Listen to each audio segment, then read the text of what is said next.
come on, you wouldn't understand. Pretty babies. Developmental psychopathology.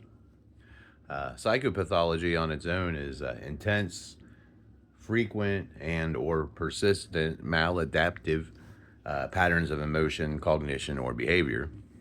Developmental psychopathology extends that description to emphasize that these maladaptive patterns occur in the context of normal development and result in the current and potential impairment of infants, children, and adolescents.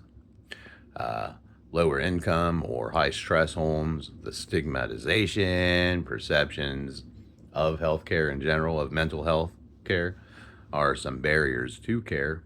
And these attitudes include stuff like, oh, when we were little, we got the belt. We always did it this way. Or we just dealt with it. Okay, we always did it this way. That's an excuse. So I guess next time your kid has the flu or something, you should take some of them bugs that George Washington put on him, them leeches, you know, and suck the blood out of your kid. Let these leeches suck the blood out of your kid to cure the flu, since that's how they always did it. Anyway, 13% is the estimate of 8 to 15-year-olds that meet a criteria for a mental disorder, be it dysthymia or ADHD, etc. Developmental epidemiology is the field that studies the frequency and patterns of disorders in infants, children, and adolescents. Prevalence refers to all current cases of a disorder, and the incidence refers to the new cases in a given time period. Check this out. Okay. I look good. Okay. On the street and I got my swag on. Okay. Get the money, gotta get my bag on. Okay. Triple. Statistical deviance is the infrequency of certain emotions, cognitions, or behaviors. Too much or too little of any age-expected behavior may have a disorder. Disruptions of ability to live a normal life is part of the diagnosis. And there's really no diagnostic tools, you know. Diagnosis is typically in the eye of the beholder, outside of maybe a few genetic tests, stuff like that, which is kind of few and far between on diagnosing mental health disorders.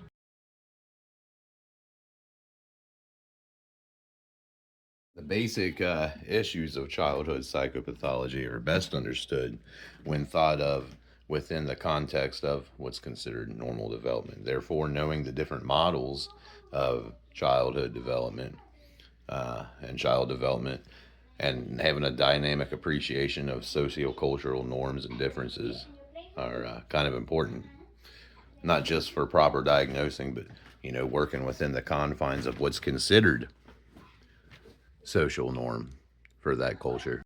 And of course, ICD and DSM codes apply for all kinds of different purposes, including insurance purposes and uniformity in diagnoses across the board with different therapists, different countries. If you're dealing with the ICD, it's the international code.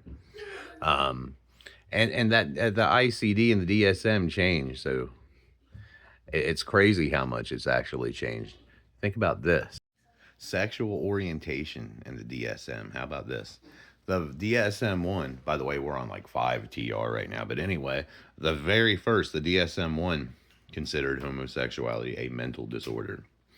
Keep in mind, the people that followed this DSM, you know, psychiatrists and psychologists, they have the ability to institutionalize you against your will, and they considered homosexuality a mental disorder. They were locking people up for that, putting them in homes, in hospitals. It's crazy. They changed it with the DSM-2. They called it a sexual orientation disturbance and diagnosed it like that. The DSM-3, they called it ego-dystonic homosexuality. The 3R made an addendum to that and called it persistent distress regarding sexual orientation. So And now, of course, with the 4 and 5, that started to go away a little bit. But that's a clear example of how the DSM changes over time and how norms have to be, adhered to. Also, reparative therapy is not therapy at all. Reparative therapy. It's been banned, actually. Data and studies show that reparative therapies had very little success anyway. So, and another way things have changed, like the Victorian women that were institutionalized unfairly as well. Like maybe in the 40s and 50s, think of that. Women were institutionalized against their will by husbands simply because they wanted to keep them in the home, keep them docile, keep them in the kitchen where they belong. So they'd have them institutionalized. So overdiagnosing can be bad, and it's a good thing that it changes over time. And if you think about it, that's part of the reason that the perceptions of mental health care are kind of looked down on sometimes. But things have changed. But that's it for now. A little bit of psychopathology and history, epidemiology, yada, yada, yada. Have a good day.